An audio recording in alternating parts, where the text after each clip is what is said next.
How to properly use newspaper mulch. Newspaper mulch is effective for controlling weeds and keeping soil moist, providing it's chopped or shredded, or in layers of 2 or 3 sheets. Using newspapers in the garden as a mulch is a useful way of recycling old newspapers, but not all ways of using newspaper mulches are good for the soil or your plants. One concern is that newspapers contain toxic inks that could damage the soil or be absorbed into vegetables, but newspaper ink is usually soy-based and harmless. Don't use glossy sheets, which might contain heavy metals. Newspaper mulch doesn't work well when many sheets are used, creating thick layers. Chopped or shredded. Chopped or shredded newspaper is an effective mulch between rows of vegetables. Newspaper mulch insulates the ground and slightly lowers the soil temperature, so wait until the soil temperature has reached at 73 degrees Fahrenheit or higher before spreading chopped or shredded newspaper on your vegetable patch. The plants should also be at least 5 inches tall to prevent the mulch from covering them. Spread a 4 to 5 inch deep layer of newspaper mulch between crop rows. To cover 100 square feet, you'll need 50 to 60 pounds of newspaper. Chopped or shredded newspaper compacts and decays over time, so check the mulch every 2 or 3 weeks and top it up as necessary. If you plan on fertilizing your crop, apply the fertilizer before spreading the mulch. Your local county waste management department might supply ready chopped newspaper, or you can shred your own at home by tearing it into strips. Thin layers. A thin layer of newspaper topped with grass clippings is an attractive mulch in annual flower beds and vegetable patches.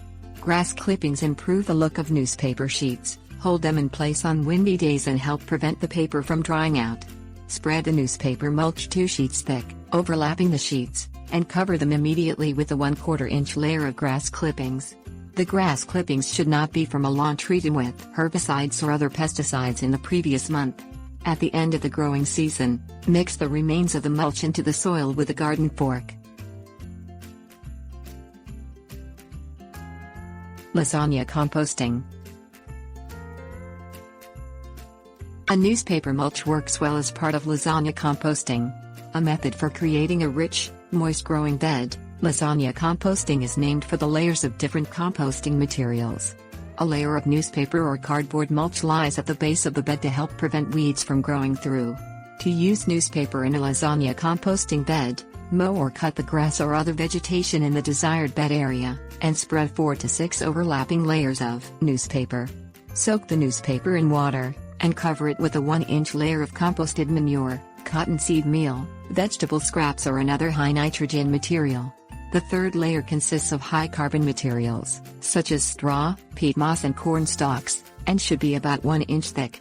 Repeat the nitrogen and carbon-rich layers until the desired height of bed is reached, usually 18 inches to 36 inches. Spread a carbon-rich layer as the final layer. You can continue to add layers, or leave the bed to compost. A lasagna bed is ready for planting when it resembles fresh earth, which usually takes about 6 months. Problems with newspaper mulch.